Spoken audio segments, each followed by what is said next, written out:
بسم اللہ الرحمن الرحیم۔ السلام علیکم ناظرین محترم، میں ہوں اسد اور آپ دیکھ رہے ہیں آج تک۔ عزیزان من، سعودی عرب کی طرف سے ایک ایسا اعلان سامنے آیا ہے جس نے ساری دنیا کو سوچنے پر مجبور کر دیا ہے۔ اس کے پس منظر میں وہ سازشیں ہیں جو دنیا میں کی جا رہی ہے اور سعودی عرب ان سے آگاہ ہے۔ اعلان یہ ہے کہ سعودی عرب بھی ایٹمی ممالک کی فہرست میں شامل ہونے کا ارادہ رکھتا ہے، جس کے بعد سعودی عرب اور ایران کے درمیان کشیدگی میں اضافہ ہونے کا امکان بڑھ جائے گا۔ معزز ناظرین، اور تیسری طاقتیں یہ کوشش کریں گی کہ عالمی جنگ کا مہرہ ان دونوں ممالک کو بنایا جائے اور سارا الزام ان پر دھر دیا جائے۔ ایران کے بارے میں امریکہ کے نئے صدر جو بائیڈن کے کیا خیالات ہیں اور کیسے خلیجی ممالک اور سعودی عرب کے درمیان یمن میں طاقت کے حصول کے لیے کوششیں جاری ہیں۔ ادھر ایران کی طرف سے بھی خبریں آ رہی ہیں کہ وہ آئندہ دنوں میں کوئی اہم اعلان کرنے والا ہے۔ معزز ناظرین کرام، آج کی اس ویڈیو میں ہم مکمل تفصیلات سے آپ کو آگاہ کرنے کی کوشش کریں گے اور بتائیں گے کہ ایران اور سعودی عرب کے درمیان کیسے حالات چل رہے ہیں اور انڈر گراؤنڈ کون سے منصوبے بنائے جا رہے ہیں جو آئندہ دنوں میں کسی بڑی سازش کا پیش خیمہ ثابت ہو سکتے ہیں۔ جیسا کہ آپ جانتے ہیں کہ ایران اور سعودی عرب میں عرصہ دراز سے تناؤ چلا رہا ہے اور ان دونوں کے درمیان جنگ ہوتے ہوتے بچی ہے اور دونوں ممالک ایک دوسرے پر الزامات بھی لگاتے رہتے ہیں۔ لیکن یہ دونوں ممالک چونکہ ایٹمی قوت نہیں ہے، اس لیے بظاہر دنیا کو ان سے کوئی خطرہ براہ راست نہیں ہے۔ لیکن ناظرین کرام، اگر ان میں سے کسی نے بھی ایٹمی طاقت حاصل کر لی تو عین ممکن ہے کہ تیسری طاقت ان کو آپس میں لڑوا دے گی، جو پوری دنیا کے لیے خطرہ بن سکتی ہے۔ 2015 میں مغربی ممالک اور ایران کے درمیان ایٹمی طاقت کے حصول کے لیے ایک معاہدہ ہوا تھا جس کی میعاد ختم ہو چکی ہے، اور اب یہ خبر گردش میں ہے کہ ایران عنقریب ایٹمی دھماکہ کرے گا اور اس کے بعد ایران اپنے مخالفین سے نبرد آزما ہوگا اور اگلے پچھلے سارے قرض چکا دے گا۔ عزیزان من، اس لیے یورپی یونین اور امریکہ کی پوری کوشش ہے کہ ایران کو ایٹمی طاقت بننے سے روکا جائے۔ ایران کے مقابل سعودی عرب بھی بڑے بڑے فیصلے کرنے لگا ہے اور دنیا کو بھی بتا رہا ہے کہ اگر ایٹمی طاقت ایران بن گیا تو ہم بھی پیچھے نہیں رہیں گے اور ایٹمی تجربہ کریں گے۔ اس سلسلے میں اقوام متحدہ میں تمام رکن ممالک کو ایک بریفنگ دی گئی ہے اور ارکان کے علم میں یہ بات لائی گئی ہے کہ ایران اپنے ایٹمی مواد کے ذخیرے میں مسلسل اضافہ کرتا جا رہا ہے۔ اس کے بعد امریکی صدر بھی میدان میں آ چکے ہیں اور ایران کو سبق سکھانے کے لیے منصوبہ بندی کی جا رہی ہے، اور ادھر سعودی عرب نے بھی ببانگ دہل اعلان کیا ہے۔ ایک روز قبل سعودی وزیر خارجہ عادل جبیر نے کہا کہ اگر عالمی طاقتیں ایران کو ایٹمی قوت بننے سے نہ روک سکے اور اس نے ایٹمی طاقت حاصل کر لی تو پھر سعودی عرب لازماً اپنی ایٹمی قوت کا منصوبہ پورا کرے گا۔ عزیزان من، انہوں نے اس بات کا بھی خطرہ ظاہر کیا کہ ایران کے جوہری ہتھیار بنانے کے بعد نہ صرف سعودی عرب بلکہ دنیا کے باقی تمام ممالک بھی جوہری ہتھیاروں کی دوڑ میں شامل ہو جائیں گے۔ عزیزان من، انہوں نے یہ بھی کہا کہ ہم اپنے ملک کے تحفظ اور شہریوں کی حفاظت کے لیے کوئی دقیقہ فروگزاشت نہیں کریں گے۔ ان کے اس بیان سے یہ پتہ چلتا ہے کہ انہوں نے نہ صرف سعودی عرب بلکہ خلیجی ملکوں کے بارے میں بھی پیش گوئی کر دی ہے، وہ بھی ایٹمی دوڑ میں شامل ہو جائیں گے۔ اس کا صاف مطلب یہ ہے کہ پورا عرب لاک ایران کے خلاف محاذ آرا ہونے جا رہا ہے۔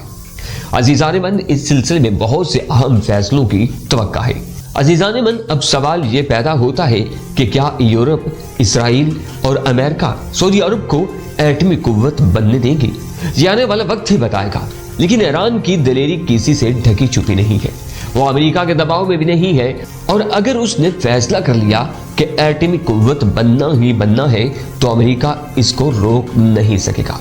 دوسری طرف طاغوتی طاقتیں ایران کے اس منصوبے کی آڑ لے کر اس پر ایٹمی حملہ کرنے کا ارادہ کیے بیٹھی ہے۔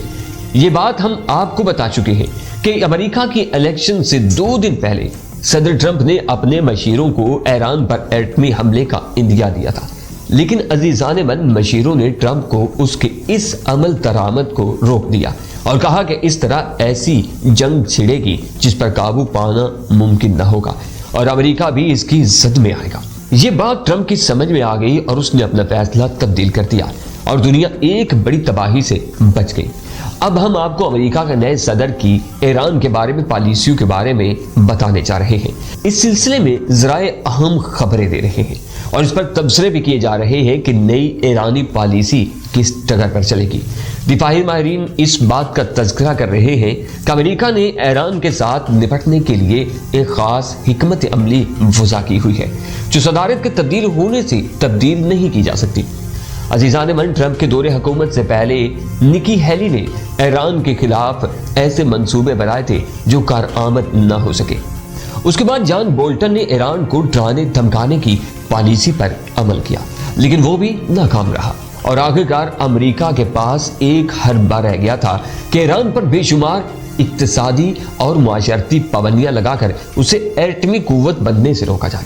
اور اس کا یہ منصوبہ بھی ناکام ہو گیا اور ایران امریکہ کو خاطر میں نہ لایا، اور نہ صرف ایران تسخیر نہ ہو سکا بلکہ اس کے جواب کا انتظار کرتے کرتے ٹرمپ اپنی حکومت سے بھی ہاتھ دھو بیٹھا، اور اب امریکی حکام مذاکرات کے ذریعے کوشش کر رہے ہیں کہ کسی طرح ایران کو پھنسا لیا جائے، اور وہ سمجھتے ہیں کہ اس طریقے سے ہم ایران پر قابو پا لیں گے، اور اس کے لیے وہ ایران میں بھی ایسی تبدیلی چاہتے ہیں جو امریکہ کی حامی ہو، اور اگر حامی نہ بھی ہو تو امریکہ سے مذاکرات کے لیے نرم گوشہ رکھتی ہو۔ عزیزان من، امریکہ کے نئے صدر اپنی انتخابی مہم کے دوران کیے گئے وعدوں کے پابند ہیں، اور وہ ایران کے ساتھ انہی معاہدوں کے مطابق ڈیل کرنے کا ارادہ رکھتے ہیں جو اس سے پہلے امریکہ ایران کے درمیان ہو چکے ہیں۔ اب جو بائیڈن کے لیے یہ مشکل ہے کہ اگر وہ ایران کے ساتھ نرم رویہ رکھتے ہوئے کوئی نیا نرم معاہدہ کرنا چاہے تو اس کے لیے اسے کانگریس اور سینٹ کی منظوری لینے پڑے گی، جو ایک طویل المیعاد عمل ہے۔ بس ان کے پاس ایک ہی راستہ ہے کہ وہ انہی بنیادوں پر ایران کے ساتھ تعلقات رکھیں جو اس سے پہلے حکومتوں کا مقصود تھا۔ یہاں یہ بھی بتاتے چلے کہ ایران کی موجودہ حکومت کے پاس صرف 6 ماہ باقی ہے، اور جو بائیڈن ان 6 ماہ میں ایران کے ساتھ کوئی نیا معاہدہ کرنے کی پوزیشن میں نہیں ہے، لہٰذا ان کی کوشش یہ ہوگی کہ سابقہ معاہدے ہی میں کچھ ترامیم کرنی چاہیں۔ ماہرین اور تجزیہ نگاروں نے ایک اور بھی انکشاف کیا ہے کہ امریکہ اس دفعہ ایران کے خلاف کرنسی کا ہتھیار استعمال کرنے کا ارادہ رکھتا ہے،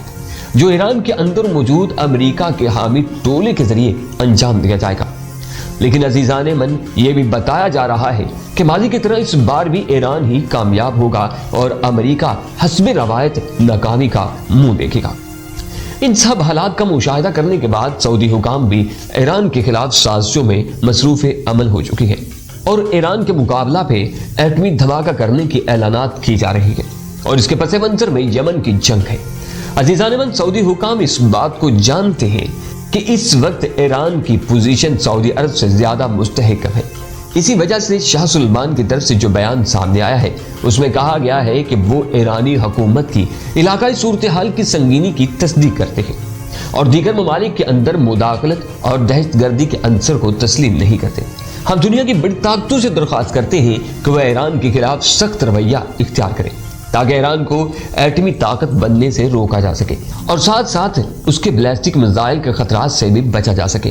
عزیزان من، سعودی شہزادے محمد بن سلمان نے کہا ہے کہ جو ہمیں دھمکیاں دے رہے ہیں ان کو سختی سے کچلا جائے گا۔ بالفاظ دیگر وہ ایران کو متنبع کر رہے تھے، لیکن اس کے برعکس ایران نے سعودی عرب کی طرف سے ایران کے خلاف عالمی برادری کو اپیل پر سخت رد عمل دکھایا ہے۔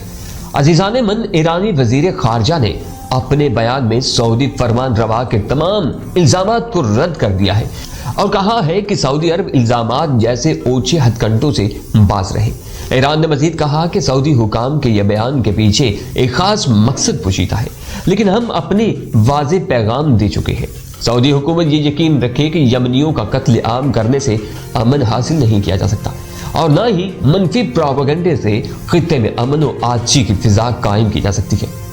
معزز عزیزان من، سعودی عرب غلط راستے پر چل رہا ہے اور یہ کہنا ہے ایران کا، اور اس کی وجہ یہ ہے کہ وہ تنہائی کا شکار ہو چکا ہے اور اسے کہیں بھی بہتری کے آثار دکھائی نہیں دیتے۔ یہ بات بھی اہم ہے کہ ایران پر لگائی گئی پابندیاں اکتوبر میں ختم ہو گئی ہیں اور اب ایران آزاد ہے، لیکن امریکہ اسے بڑھانے کی کوشش بھی کرتا رہا اور ایران سے مطالبہ بھی کیا گیا کہ اگر وہ جوہری منصوبے سے باز رہے تو اس پر لگائی گئی پابندیاں نرم کر دی جائیں گی۔ اس حوالے سے ایران بار بار کہہ چکا ہے کہ اس کا ایٹمی دوڑ میں شامل ہونے کا کوئی ارادہ تاحال نہیں، لیکن یہ بھی امکان ظاہر کیا جا رہا ہے کہ اگر سعودی عرب اور ایران میں سے کسی نے بھی پہل کر لی تو امریکہ کو موقع مل جائے گا کہ وہ سازش کے ذریعے دونوں ملکوں کو لڑوا دے۔ ناظرین اکرام، اللہ کریم سے دعا ہے کہ اللہ پاک ہمارے تمام مسلمانوں کو مل بیٹھ کر ایک دوسرے کا ساتھ دینے کی توفیق عطا فرمائے اور ہم تمام مسلمانوں میں اتفاق اور باہمی بھائی چارے کی شراکت داری بڑھ جائے۔ اللہ کریم سے دعا ہے کہ اللہ کریم ہم سب کو اپنے حفظ و امان میں رکھے۔ ابھی تک اگر آپ نے ہمارا چینل سبسکرائب نہیں کیا تو ہمارے چینل کو سبسکرائب کر لیں اور بیل آئیکن کو کلک کر لیں تاکہ آپ کو تمام معلومات پر مبنی ویڈیوز ملتی رہا کریں۔ اپنا بہت سارا خیال رکھیں، انشاءاللہ نئی ویڈیو میں پھر حاضر ہوں گا۔ اللہ نگہبان۔